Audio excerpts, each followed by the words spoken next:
ఆదిరెడ్డి అప్పారావు అంటే ఫిరాయింపునకు brand ambassador అని తెలుగుదేశం నుంచి బహిష్కరించినప్పుడు వైసీపీ ఆదరించిందని మళ్లీ పార్టీ గౌరవించి ఎమ్మెల్సీని చేసిందన్నారు. అవకాశవాద రాజకీయాలకు పెట్టింది పేరైన ఆదిరెడ్డి తిరిగి తెలుగుదేశానికి జంపయ్యారని మార్గాని విమర్శించారు. స్థానిక విఎల్పురం మార్గాని ఎస్టేట్లో జరిగిన మీడియా సమావేశంలో మార్గాని మాట్లాడుతూ తాను మొదటి నుంచి చెప్తున్నట్లుగానే మాజీ ఎమ్మెల్సీ ఆదిరెడ్డి అప్పారావు వ్యవహార శైలి అహంకారపూరితమన్నారు. గతంలో చాలా మంది వ్యక్తుల విషయంలో ఆయన ప్రవర్తన ఇతరులను కించపరిచే విధంగా ఉందన్నారు. ఆయన దళితులను లోకుగా మాట్లాడారని, ఆధునిక కాలంలో కుల వివక్ష ప్రదర్శించడం ఏమిటని భరత్ ప్రశ్నించారు. తాజాగా ఒక మహిళా కుటుంబం విషయంలో తమ పార్టీకి సంబంధం లేకపోయినప్పటికీ దళితుడిని దూషించిన ఆదిరెడ్డి అప్పారావు వ్యవహార శైలిపై అభ్యంతరకరమన్నారు. ఆయనపై పోలీసులు ఎస్సీ ఎస్టీ అట్రాసిటీ కేసు నమోదు చేయాలని, లేదంటే తాను జాతీయ ఎస్సీ ఎస్టీ కమిషన్ దృష్టికి తీసుకెళ్లి కేసు నమోదు చేస్తారని స్పష్టం చేశారు.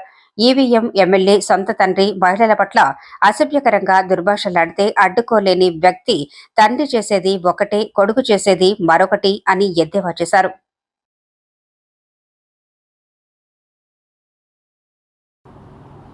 ఎస్సీ సామాజిక వర్గం ఉన్న వ్యక్తుల్ని మీ తండ్రి ఏ రకంగా మాట్లాడాడు, ఎంత పల్చన్ చేసి లోకువ చేసి ఎస్సీఓడే కావాల్సి వచ్చాడు అనే పదాలు మాట్లాడుతూ అసలు ఇంట్లో ఎందుకు ఉంటున్నాడు, ఇంట్లోకి ఎందుకు రాణిస్తున్నావు, మీ ఫ్యామిలీ గొడవలతో మాకు సంబంధం లేదండి, నేను మాట్లాడేది ఒకటే మాట మాట్లాడుతూ ఉన్నా.